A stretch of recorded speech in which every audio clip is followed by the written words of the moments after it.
Saudara-saudaraku yang terkasih, selamat berjumpa di Renungan Harian di channel Katolik kita.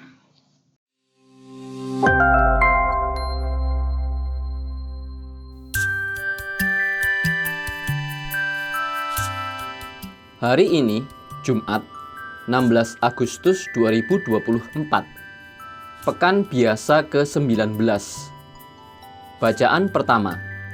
Bacaan diambil dari Nubuat Yehezkiel, bab 16, ayat 1 sampai dengan 15, dilanjutkan ayat 60, dilanjutkan ayat 63. Tuhan bersabda kepadaku, "Hai anak manusia, beritahukanlah kepada Yerusalem perbuatan-perbuatannya yang keji. Katakanlah, beginilah sabda Tuhan Allah kepada Yerusalem. Engkau berasal dan lahir dari tanah Kanaan. Ayahmu orang Amori, ibumu orang Het. Kelahiranmu begini. Waktu engkau dilahirkan, pusarmu tidak dipotong. Engkau tidak dibasuh dengan air supaya bersih. Juga tidak digosok dengan garam atau dibedung dengan kain lampin. Tidak seorang pun merasa sayang kepadamu. Tak seorang pun melakukan hal-hal itu kepadamu, terdorong rasa belas kasihan. Malahan engkau dibuang ke ladang, karena orang memandang engkau hina pada hari lahirmu. Aku lewat di situ dan melihat engkau menendang-nendang dengan kakimu sambil berlumuran darah. Dan aku berkata kepadamu dalam keadaan berlumuran darah itu, engkau harus hidup dan menjadi besar seperti tumbuh-tumbuhan di ladang. Engkau menjadi besar dan sudah cukup umur, bahkan sudah sampai pada masa mudamu. Buah dadamu sudah montok, rambutmu sudah tumbuh, tetapi engkau dalam keadaan telanjang bulat. Ketika aku lewat di situ, aku melihat engkau. Sungguh, engkau sudah sampai pada masa cinta birahi. Aku menghamparkan kainku kepadamu dan menutupi tubuhmu. Dengan sumpah, aku mengadakan perjanjian dengan dikau. Demikianlah sabda Tuhan Allah, dan demikian engkau menjadi kepunyaanku. Aku membasuh engkau dengan air untuk membersihkan darahmu, dan aku mengurapi engkau dengan minyak. Aku mengenakan pakaian berwarna-warni kepadamu, dan memberi engkau sandal dari kulit lumba-lumba, dan tutup kepala dari lenan halus, serta selendang sutra. Aku menghiasi engkau dengan hiasan, dan mengenakan gelang pada tanganmu, dan kalung pada lehermu. Dan aku mengenakan anting-anting pada hidung dan pada telingamu, serta mahkota kemuliaan di atas kepalamu. Dengan demikian, engkau menghias dirimu dengan emas dan perak. Pakaianmu lenan halus dan sutra, serta kain berwarna-warni. Makananmu tepung yang terbaik, madu dan minyak. Dan engkau menjadi sangat cantik, sehingga layak menjadi ratu. Namamu menjadi termasyur di antara para bangsa karena kecantikanmu. Sebab engkau sangat sempurna berkat perhiasanku yang kuberikan kepadamu. Demikianlah sabda Tuhan. Tetapi engkau mengandalkan kecantikanmu dan kemasyuranmu kau gunakan untuk bersundal. Dan nafsu sundalmu kau lampiaskan dengan setiap orang yang lewat.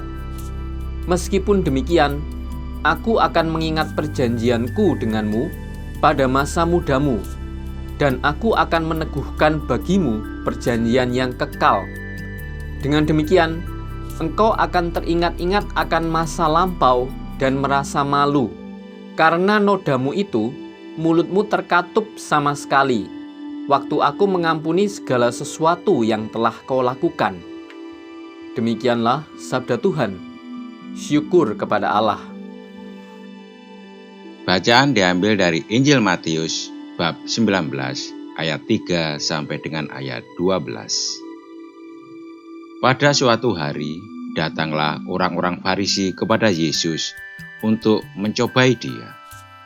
Mereka bertanya, apakah diperbolehkan orang menceraikan istrinya dengan alasan apa saja?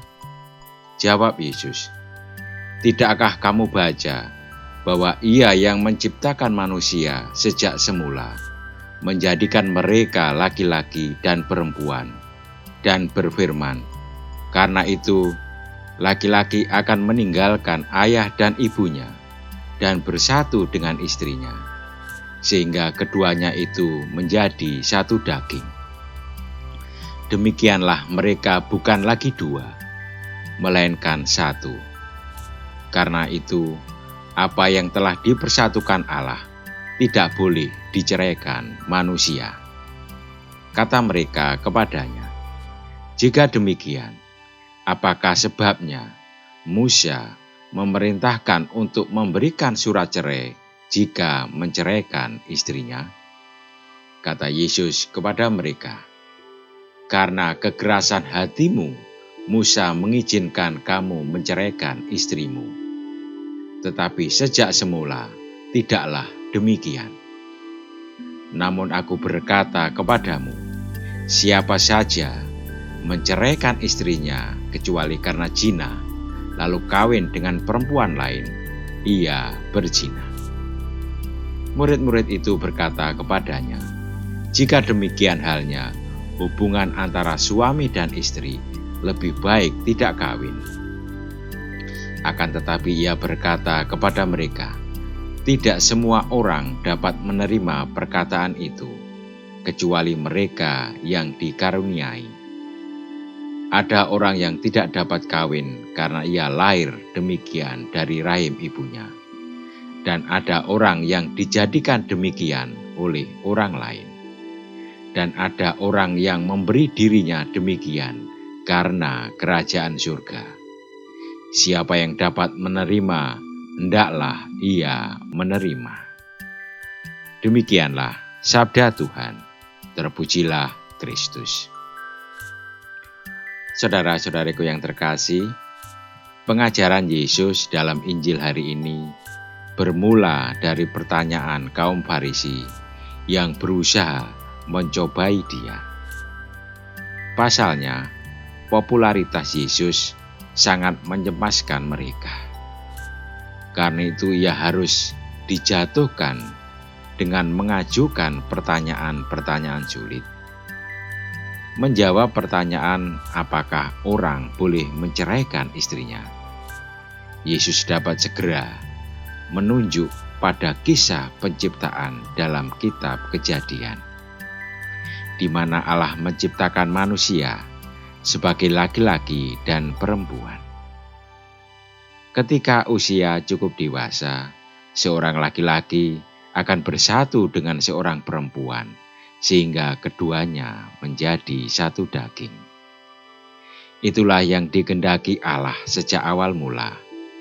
Karena itu, apa yang dipersatukan Allah tidak boleh diceraikan manusia.